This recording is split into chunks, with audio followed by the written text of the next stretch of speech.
जो तुम्हारी हर कमी को तुम्हें दिखाता रहे। जैसे मोदी है आज, तो अखिलेश यादव, राहुल गांधी, ये सब राजा के बेटे हैं।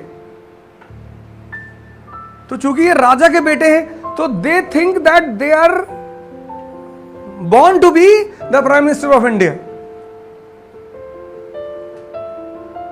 ये तो राजा के बेटे हैं, वो तो एक आम आदमी का बेटा है, और भारत का प्राइम मिनिस्टर सेकंड राउंड। कुछ भी कर रहा हो, गलत कर रहा हो, आग लगा रहा हो, लेकिन है। इनको बड़ा दर्द हो रहा है। जब भी तुम बहुत नीचे से ऊपर की तरफ जाते हो ना, तो जो आपके अगल बगल राजा महाराजा होते हैं ना, उनको बड़ा दर्द होता है। वो कह नहीं पाते उस बात को वो, लेकिन उनको दर्द बहुत होता है।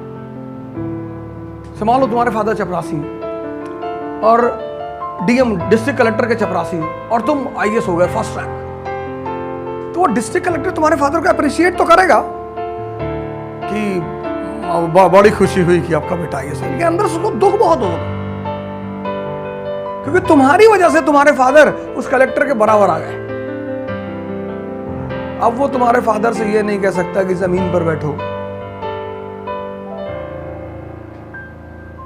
नहीं।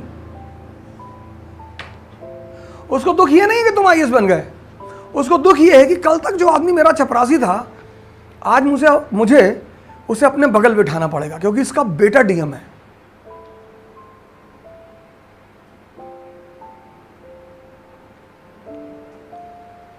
इसलिए जो अमीरों के सामने जब बड़ी बड़ी बातें करते हो कि मुझे आईएएस बनना है, पीएम बनना है, तो तुम्हें डराते हैं, अरे नहीं बेटा, पहले छोटी मोटी नौकरी देख लो, नहीं तो जिंदगी बर्बाद हो जाएगी। वो तुम्हें इसीलिए डिमोरलाइज कर देते हैं 98% कि इतना आसान थोड़ी होता है बेटा, बैंक में ट्राई कर लो, पहले ज़्यादा नहीं उड़ते। और अगर 10 लोग तुम्हें लगातार ये बात कहते चले आए, भाई अगर तुम्हें कोई आदमी मिले कि अरे तुम्हारा चेहरा पीला लग रहा है, बीमार हो? नहीं, कोई बीमारी नहीं। फिर दूसरे दिन फिर तुम आगे बढ़े, फिर दूसरे आदमी ने कह दिया, फिर थोड़ा सा आगे गए, तो जब 10वां आदमी कहेगा ना, तो तुम्हें बिलीव हो जाएगा कि मैं बीमार हूं। जब तुम अपनी रिपोर्ट्स लेते हो, जाते हो ना डॉक्टर के पास, ब्लड रिपोर्ट, तो हालत खराब रहती, और जब वो ऐसे आंख करके देखता है तब तो तुम्हारी और खराब हो जाती है भाई। तो तुम फिर उससे कहते हो कि कुछ हुआ डॉक्टर साहब? नहीं तो बहुत बढ़िया, मैं तो आदत है ऐसे ऐसे करने की। और तुम्हें लगा कि मैं मार डालोगे, मैं ऐसे ऐसे करके देख रहा हूं। तुम देखो उसकी सिर्फ बॉडी फेस लैंग्वेज का कितना असर पड़ता है तुम्हारे ऊपर। तो रिपोर्ट ऐसे उठा के करता कि गए।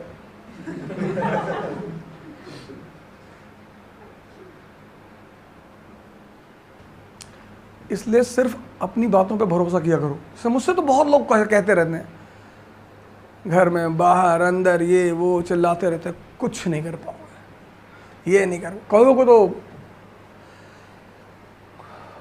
गाली दे के भगा दिया, कईयों को पीट दिया, किसी का सामान चोरी कर लिए, किसी के बच्चे को मार दिया 2-3 हाथ रात में पकड़ के, और रोता रोता चला आया, पीपल के नीचे मारा, वो पीपल के नीचे रहता ऊपर।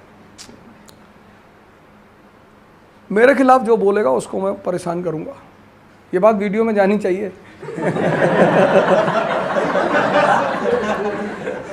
वो मैं कैसे भी करूं, वो तो मैं करूंगा,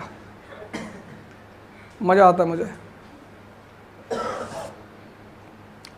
मैं ये कह रहा था कि whenever you do certain things there should be a reason। ये Awadh, and whenever you alive with someone, जिंदगी में one of the important part of life is friendship। कभी मरे हुए लोगों के साथ मत बैठना, या तो बैठो ही मत।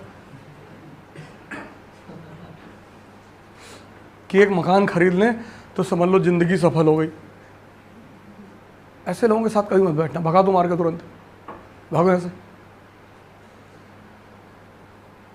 क्योंकि तुम जिनके साथ बैठोगे वो बहुत प्रभाव डालेंगे तुम्हारे ऊपर। इसलिए भगवान की मूर्ति के अगल बगल कोई मूर्ति नहीं होती।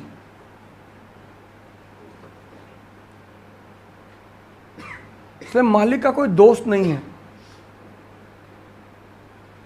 कहते हैं ना कि मालिक का कोई माँ बाप नहीं है, नहीं हो सकता। उतनी बड़ी हैसियत जितनी उसकी हैसियत है, उससे फिर ज्यादा हैसियत उसके माँ बाप की होगी। मान लो अल्लाह का कोई माँ बाप है, तो जो हैसियत अल्लाह की है उससे ज्यादा हैसियत माँ बाप की होनी चाहिए, पर वैसा कोई है ही नहीं। जीसस ने जब कहा कि मैं अल्लाह का बेटा हूं, तो यहूदियों ने यही तो कहा कि ठीक है, तुम अगर अल्लाह के बेटे हो तो दिक्कत ही क्या है, करो, लगाओ।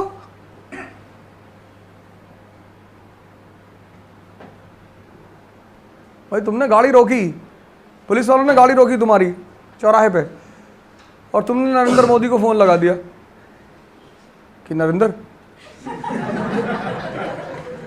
तो पुलिस वाला तो तुम्हारे पैर पे लेट जाएगा कि अरे साहब